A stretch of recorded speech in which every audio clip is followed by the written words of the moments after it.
Alright, here's my tomatoes the next morning. See, they're still not quite dry enough. Look at that one there. Look at that one. Alright. And the meat, it's just about dried out too. Almost completely reduced. This will be done today.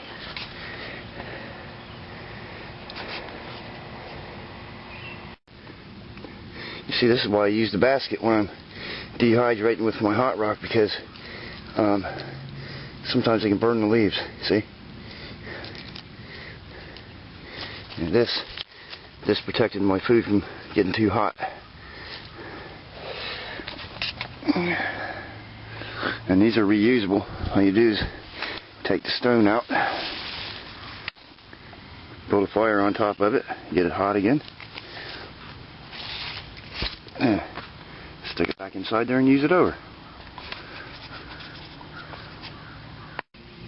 Alright, I'm going to slice up this potato real thin.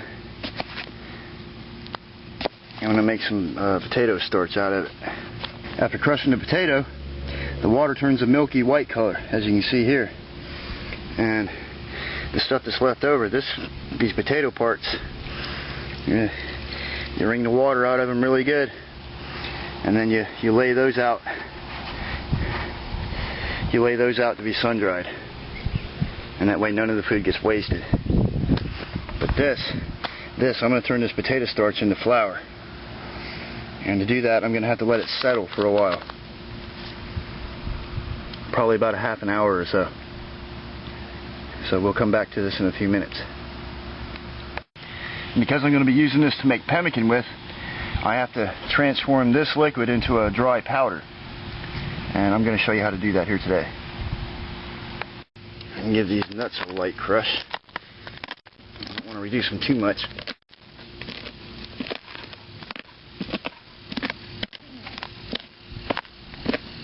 Yeah, that'll be just fine right there. See, this is what I'm after right here. That white starch that settles to the bottom.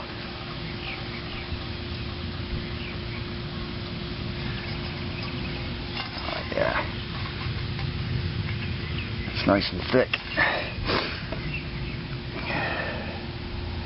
Alright, and just continue letting that dehydrate, letting the water dry out, and that's pretty much all there is to it.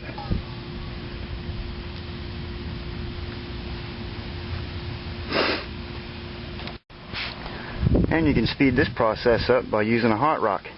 Just burn a fire on top of the rock, sweep off the coals, and set this pan on top of it, and the rock should be warm enough to dehydrate the moisture out of it without getting it hot enough to cook. And that's the main thing. You don't want to cook it. You just want to dehydrate it. Okay, as you can see, my potato starch is all nice and dry, and it's turned to a powder. Okay, it just powders right off. I'm going to scrape that up out of there, and I'll be ready to start making my pemmican. Alright, you can see that's all scraped over into the corner there and ready to use. So we can open the lid on my dehydrator. And you can see the tomatoes. Oh yeah, they're done. And this meat is completely dry too.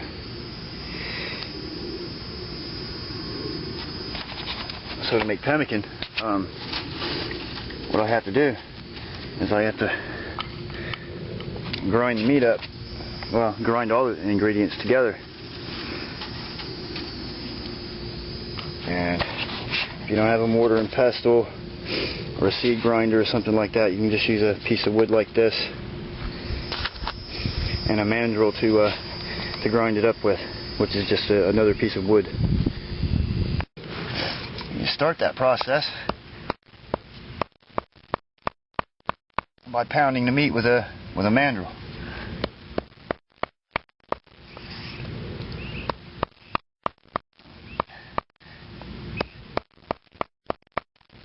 See?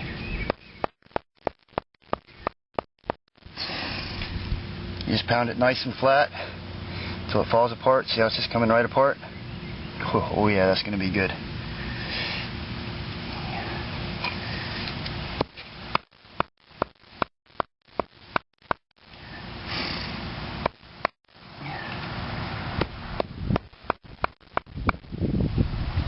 And repeat that process until all your meat is done.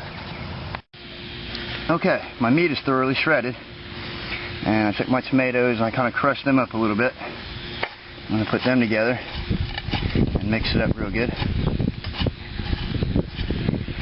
And pemmican is kind of like a sausage. And you grind your meat, you grind all the ingredients together, and you wrap it up nice and tight, and you press it under stones for several weeks until it reduces in volume and comes together into a solid piece. It's kind of like sausage. So if you're not pressing your pemmican under stones and letting it go solid like that, all you really have is just jerky, and it's not genuine pemmican. Because when it compacts and presses together like that, it reduces volume, and that reduced volume food was the secret to the Indian wonder food that everyone raves about. And that's all they really did, is they dehydrated everything, and they ground it all up together, and they pressed it really tight under stones until it reduced in volume. And that process would take maybe 3 to 6 weeks.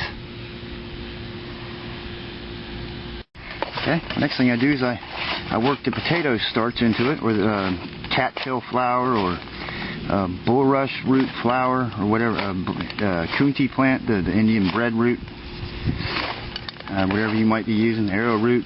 There's a lot of different things you can use. But here today I use potato flour. And you just work that all together until it's thoroughly combined. I like to add a few nuts to it when I've got them. You can add any kind of nut you want. And the best recipe for pemmican is whatever you have on hand. So that's what I use. Okay, finally I'm going to throw a small pinch of crushed bay leaf in there.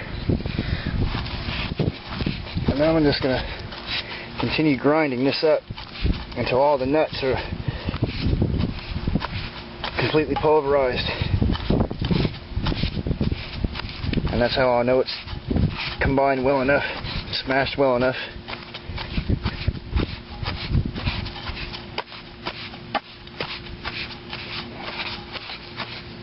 The more you work it, the better it is. The better the final product is.